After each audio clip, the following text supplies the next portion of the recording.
भारत में ऐसे 7 स्थान जहां भारतीयों को जाने की अनुमति नहीं है। आपको ये जान के आश्चर्य होगा कि आजादी के 70 वर्षों के बाद भी भारत जैसे विशाल एवं विविधतापूर्ण देश में कुछ स्थान ऐसे हैं जहां भारतीयों को जाने की अनुमति नहीं है। सबसे अजीब बात यह है कि इस स्थान का स्वामित्व किसी न किसी भारतीय के पास है, लेकिन अभी भी वहाँ विदेशियों को जाने की अनुमति है और भारतीयों को नहीं। इसके अलावा उत्तरी एवं उत्तरी पूर्व सीमा क्षेत्र के आसपास कई ऐसे स्थान हैं जहां जाने के लिए सरकार से विशेष परमिट या इनर लाइन परमिट की आवश्यकता पड़ती है।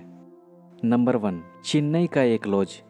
चेन्नई में एक ऐसा लॉज है जो केवल विदेशी पासपोर्ट वाले ग्राहकों को ही अपनी सेवा प्रदान करता है। इस लॉज का नाम हाईलैंड है। डेक्कन हेराल्ड अखबार में नो इंडियन पॉलिसी नाम से छपे आलेख के अनुसार इस लॉज में केवल वही भारतीय रुक सकते हैं जिसके पास किसी दूसरे देश का पासपोर्ट होता है।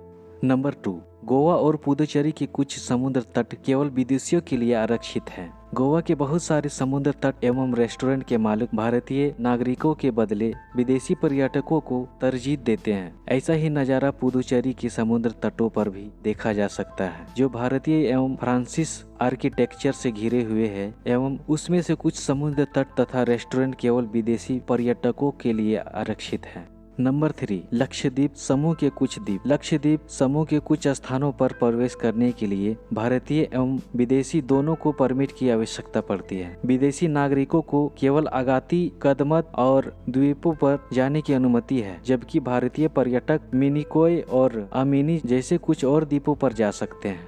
Number 4, Bhangarh fort Rajasthan. भानगढ़ राजस्थान के अलवार जिले में है। बड़ी तादाद में लोग यहाँ घूमने के लिए आते हैं, लेकिन रात होने से पहले ही वापस चले जाते हैं।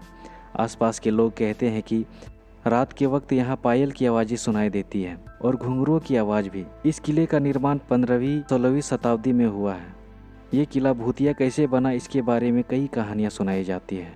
नंबर 5, फ्री कौशल कैफे, कसोल, हिमाचल प्रदेश। यह एक इजरायली कैफे है जो हिमाचल प्रदेश में है। यह कैफे 2015 में उस वक्त सुर्खियों में आया था जब इसने बिना पासपोर्ट वाले भारतीय नागरिकों को अपनी सेवा देने से मना कर दिया था। नंबर 6, उत्तरी सेंटिनल द्वीप, अंडमान। यह द्वीप बंगाल की खाड़ी में स्थित अंडमान द्वीप का हिस्सा है, लेकिन मुख्य द्वीप से अलग हो चुका है। उत्तरी सेंटिनल द्वीप अद्भुत समुद्र तटों, घने जंगलों एवं प्रवाल भित्तियों से घिरा हुआ एक छोटा सा द्वीप है। यह द्वीप अपनी भौगोलिक संरचनाओं के कारण नहीं, बल्कि यहाँ निवास करने वाले सेंटिनेलीज आदिवासियों के कारण मुख्य द्वीप से अलग हो चुका है, क्योंकि ये आदिवासी नहीं चाहते हैं कि कोई पर्यटक या मछुआरा इस द्वीप पर आए। यहाँ तक कि जब 2004 में सुनामी आई थी, द्वीप की जनसंख्या पर प्रतिकूल प्रभाव पड़ा था, तो उस समय भी सेंटिनेलीज जनजाति के लोग अपना बचाव करने में कामयाब रहे थे और द्वीप पर नुकसान या आकलन करने के लिए आने वाले भारतीय तटरक्षक बलों के हेलीकॉप्टर पर तीरों से हमला करते थे। नंबर 7, हिमाचल प्रदेश का मलाना गांव।